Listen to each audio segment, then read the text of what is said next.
dia juga akan jadi superpower, tapi cenderung melawan superpower yang pertama. Itulah Rusia, itulah China.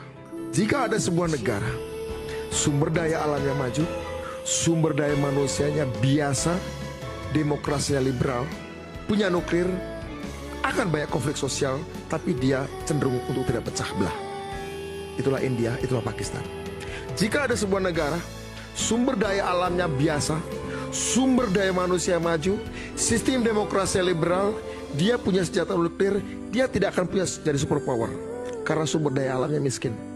Itulah Eropa. Tapi jika ada negara, sumber daya manusia biasa-biasa saja, sumber daya alamnya kaya raya, sistem politiknya liberal, dan tidak punya nuklir, dalam sistem dunia, mereka menjadi objek dan mudah. Ketegangan sosial di dalamnya mudah berkelindan, bertumpuk kepentingan dengan kepentingan global. Karena kekayaan sumber daya alamnya, tapi belum tingginya kualitas sumber daya manusia. Itulah Indonesia, itulah Amerika Latin, itulah Afrika. Bangsa ini punya sejarah tidak menghargai orang miskin dan orang cerdas. Punya sejarah. Dua kelompok masyarakat yang paling disakiti di bangsa ini, pra-republik maupun setelah republik. Orang miskin dan orang cerdas.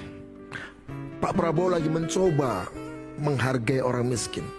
Sekolah rakyat, makan bergizi gratis, cek kesehatan gratis, sekolah unggulan Garuda di pelosok-pelosok daerah.